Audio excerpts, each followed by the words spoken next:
5월 28일 하루를 시작하는 말씀입니다. 오늘 본문은 창세기 49장 1절부터 15절입니다. 야곱이 그 아들들을 불러 이르되 너희는 모이라. 너희가 후일에 당할 일을 내가 너희에게 이르리라. 너희는 모여 들으라. 야곱의 아들들아.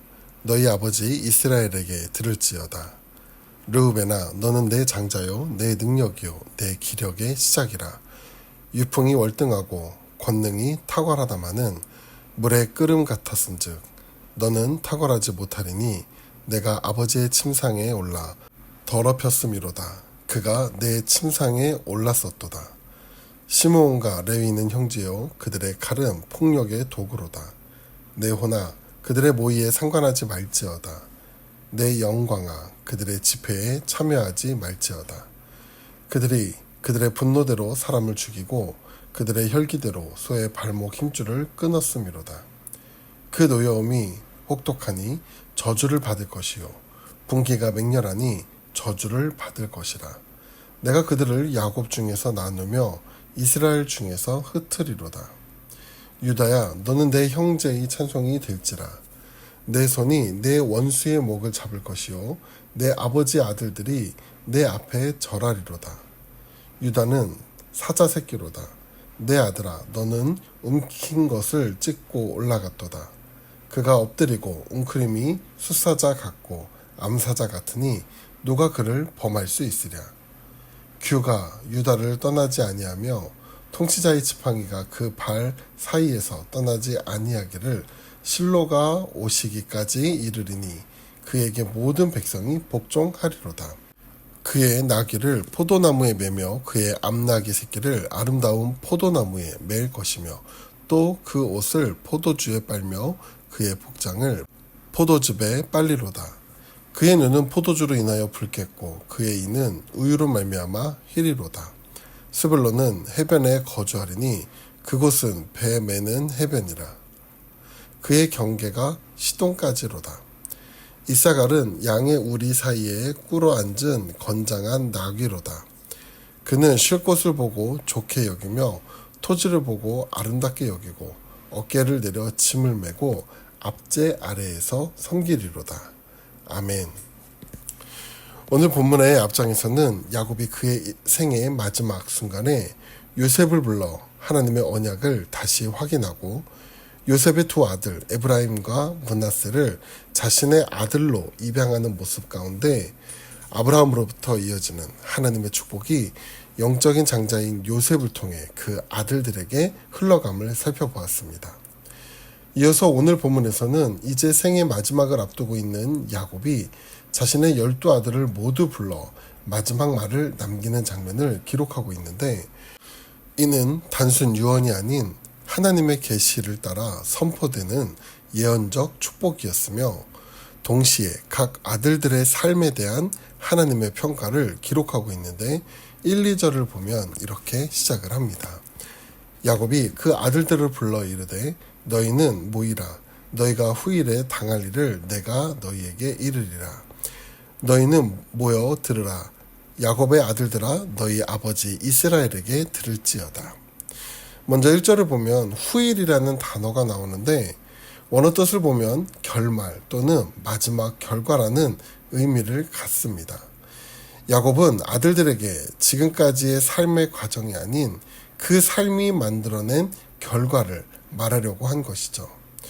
야곱은 자신의 생의 마지막 순간에 아들들을 불러 모아 그들의 인생이 어떻게 평가받는지를 보여주며 동시에 하나님 앞에서 살아온 삶이 결국 어떤 열매로 나타나는지를 가르쳐주고 있는 것입니다. 이제 그 내용을 살펴보면 야곱은 자신의 첫 번째 부인인 레아로부터 얻은 그 아들들을 차례로 불러 축복과 예언을 시작하는데, 이 축복은 앞서 말한 대로 그 아들들의 각자의 삶을 통해 만들어진 결과에 대한 하나님의 평가였습니다. 먼저 3절에서 4절을 보면 르우벤에 대한 내용을 기록하고 있습니다. 우리가 아는 대로 르우벤은 야곱 집안의 장자였습니다. 3절을 보면 야곱도 이것을 언급합니다. 3절입니다. 르우벤아 너는 내 장자요 내 능력이요 내 기력의 시작이라. 여기 보면 야곱은 그를 향해 기력의 시작이라 말하는데 원어 뜻에는 첫 열매, 즉 아버지의 힘과 생명의 첫 결과였음을 말해주고 있는데 이처럼 르우벤은 가장 존귀한 위치에 있었습니다. 그러나 문제는 그의 삶이었죠. 야곱은 그를 향해 물의 끓음 같다고 표현하는데 이는 통제되지 않은 감정, 충동적인 성향을 의미하는 것으로서 이러한 그의 연약함은 결국 아버지의 처 비라와 동침하는 죄를 범함으로 장자의 권리를 잃어버리게 되었죠. 다음으로 5절에서 7절을 보면 시므온과 레위에 대한 내용이 기록되어 있는데 5절에 보면 이 둘에 대해 형제라고 언급하고 있습니다. 이것은 우리가 그 사실을 몰라서 언급한 것이 아니죠. 이 형제라는 표현은 시므온과 레위가 폭력으로 연합된 동맹을 의미하고 있는데 5절 전체를 보면 이렇게 기록을 합니다. 5절입니다. 시므온과 레위는 형제요 그들의 칼은 폭력의 도구로다. 이 둘이 이러한 평가를 받는 이유는 세겜 사건으로 인함인데 야곱의 외동딸 디나가 이방인에게 수치를 당했을 때 시므온과 레위가 칼을 들고 성읍을 기습했었죠. 그리고 그들은 추장 하몰과 세겜을 포함 성 안의 모든 남자들을 학살하였고 이후 야곱의 다른 아들들도 가세하여 세겜성의 재물을 약탈하고 여자들과 아이들을 포로로 잡아왔었습니다. 이 소식을 들은 야곱은 아들들의 잔인함을 크게 분노하며 한탄했습니다. 6절에서 야곱은 과거 시므온과 레위의 행동을 상기하며 7절에는 두 아들의 분노를 저주합니다. 또한 야곱은 6절에서 그들의 모의에 상관하지 말지어다, 집회에 참여하지 말지어다 라고 말하는데 야곱은 자신의 아들들이라 해서 그들의 허물을 무조건 덮어주지도 않고 오히려 죄에 대해서는 명확하게 지적하며 자신을 구별시키는 것이었습니다.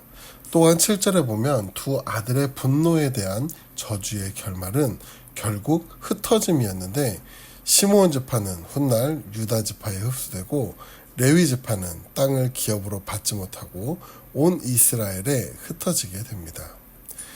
다음으로 8절부터 12절까지를 보면 유다에 대한 내용이 나오는데 그 내용을 보면 앞에 세 형들의 내용과 결이 다르게 기록하고 있는데 8절의 시작을 보면 이렇습니다. 유다야 너는 내 형제의 찬송이 될지라.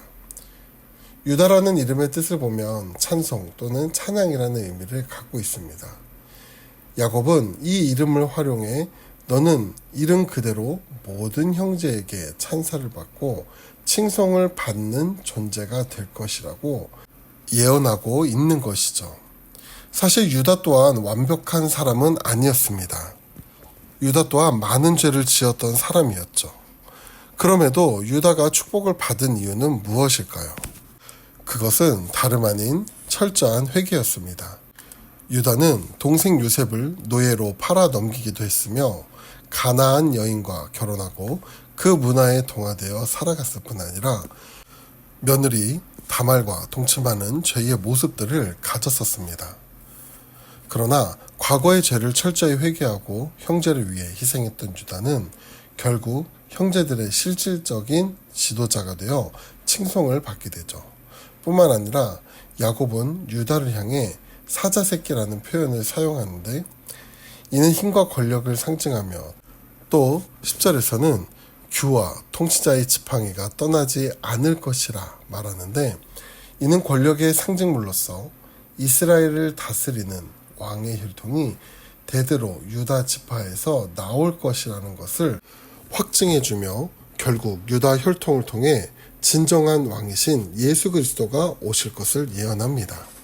이어 13절에서 15절을 보면 스불론과 이사갈에 대해 기록하는데 먼저 13절을 보면 스불론은 해변에 거주하리니 그곳은 배 매는 해변이라 그의 경계가 시돈까지로다. 스불론의 이름의 뜻은 거함, 거처인데 그 이름처럼 스불론은 해변에 거하며 무역과 교통의 중심지가 됩니다.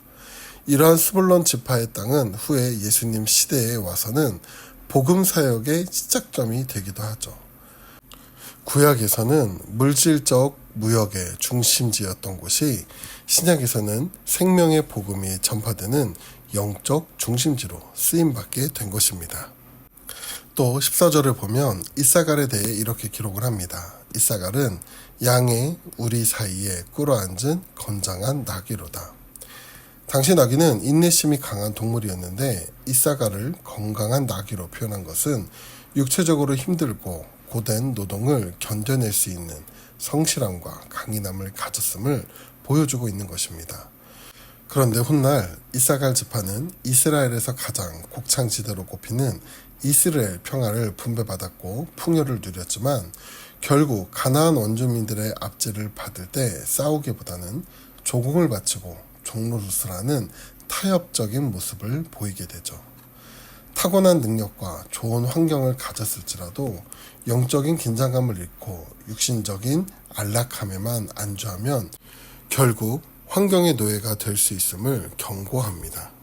사랑하는 태국 한인교회 성도 여러분, 오늘 본문이 우리에게 주는 메시지는 분명합니다. 우리의 삶의 모든 선택과 태도는 반드시 열매로 나타난다는 사실이죠. 르우벤과 시몬과 레위의 삶이 보여주듯이 통제되지 않은 욕망과 분노는 결국 하나님이 주신 자리와 축복마저 잃어버리게 만들며 우리의 현재 모습은 우연히 만들어진 것이 아니라 하나님 앞에서 쌓아온 삶의 결과라는 사실을 기억해야 합니다. 그러므로 우리는 순간의 감정과 욕망을 따라 살아가는 것이 아니라 하나님 앞에서 책임 있는 선택을 하며 살아가야 하고 지금 이 순간의 삶이 나의 후일을 만들어 간다는 사실을 깊이 새기며 깨어 있어야 합니다. 또한 우리가 붙들어야 할 것은 하나님은 여전히 돌이키는 자를 통해 새로운 역사를 이루어 가신다는 은혜의 진리입니다. 유다가 완전했기 때문에 선택을 받은 것이 아니라 변화되고 책임지는 삶으로 나아갔기 때문에 하나님께서 쓰임받았던 것처럼 우리의 과거가 어떠했든지 간에 지금 하나님 앞에 돌이켜 순종의 자리로 나아갈 때 하나님은 우리의 삶을 통해서도 놀라운 구원의 은혜를 이루어 가십니다.